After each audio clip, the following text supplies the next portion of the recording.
be over here somewhere. I don't see it. I know, but you have to look through the... Oh, I'm sorry. I didn't see you there. Come on in and hurry. Oh, I'm giving up. Not because we can't solve this case, but because my stomach is solving a mystery of its own. The case of the missing sandwich. I'm starving. Now, just wait a minute. Look at these young detectives here. They may have what it takes to help us. Let me introduce myself. My name is Detective Lauren Order, and this here is my good old partner, Detective Chuck Ralph. How do you do? But more importantly, do you guys have any snacks? I'm starving, like I said. We have been on this case now for about 6 months. We're on the hunt for the town's missing map. Yeah, people in Mystery Falls get twitchier than a cat in a room full of laser pointers when things start to go missing. And lately, well, everything's been feeling a little strange. What he means is, this map is believed to hold the answers to life's biggest questions. Right, and we've been chasing clues like they're the last cookie in a jar.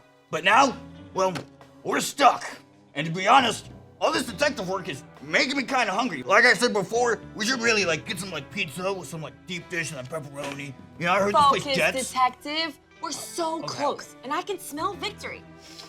Or maybe it's just your lunch from last week. It very well could be. But we need some fresh eyes on this, and that's where you guys come in. Right, and yeah, I think they could help us crack this case. Say, I was just about to open this note I found earlier, but I can't remember what it said, and it was kind of stumping me. I think they can help us. What is it? Are miracles real? Oh, that must be the next question that we need to solve. Right, but how do you even begin to answer a question like that? I mean, miracles, it's not like you see them every day, unless you count finding a missing cookie under the couch. Now that's a miracle, let me tell you, Lauren. Well, you know, Detective Chuck, I think it's time that we look at our evidence that we've already gathered. The Bible has a lot to say about miracles, and these stories should be the key witnesses in our case. Key witnesses? You mean like in a trial?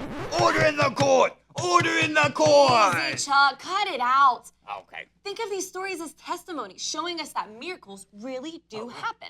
Let's start with the story of Jesus and his first miracle, turning water into wine. Oh yeah, say, I've heard of that one. But, just in case I haven't, can you tell me what it's all about again? So this happened at a wedding where Jesus was with his disciples, and towards the party's end, they ran out of wine. Now you may be asking yourself, what's the big deal with that? And well, back then, running out of wine at a wedding was a big deal. I mean, a real social disaster. Yeah, that's like a detective's out their magnifying glass. A total catastrophe. Or, it's like me without my snacks. What? Wait a minute, that's me right now. I'm ordering us a pizza. Will you cut it out, you old fart? We got a case to crack here. All right.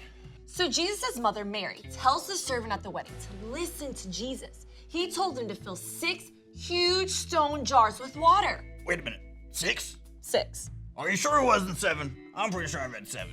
Evidence says 6. Oh, well, the evidence doesn't lie. Then, without even saying abracadabra, Jesus turned the water into the best wine ever. Yabba dabba doo! Now that's impressive. I can't even make mac and cheese without some supervision. Oh, believe me, I know. But what seems impossible for us is possible for him. Now that's pretty amazing. Okay, so we got that one, but what's our next key witness? Okay, our next key witness is the story of Jesus feeding the 5,000 with just a little bit of food. Oh, I know this one. It's like when you think there's no pizza left, but then suddenly, bam, there's a whole nother box. It's a miracle, right?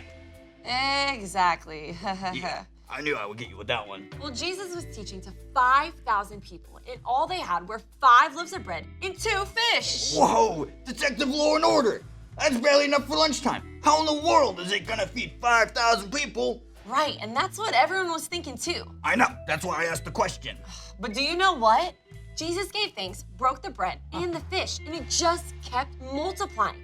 Everyone ate, and there were even leftovers. Oh, jinkies, that's impossible. But wait a minute, I guess that's kind of the point, huh? Exactly. It shows us that Jesus can provide for our needs in ways that we can't even imagine. It shows us that God can do anything, no matter how impossible it seems. God can do anything. Say, Detective, I like the sound of that. I do too, and I think that's an important clue for our case. And detectives, we need to remember that together so that we don't lose it. Say, Can you say that with us today? Say God God can do can do anything. anything. Come on, louder, Chuck. I'm trying. Say God God can do anything. anything. That's some solid evidence right there, Detective. I'd say that miracles are real, and that God can in fact do anything. You got that right, Chuck. And let's keep digging into our mystery together and see what other amazing things we can discover. We're only one step closer in hunting down where this map could be. We will see you young detectives back here real soon. Oh, speaking of digging, can we finally dig into some food now? Like I was saying, I saw this amazing pizza place. They had put like a taco on the pizza. All right, but only if you promise to not get crumbs on the case files, Chuck. Wait, really? You never say yes. Score.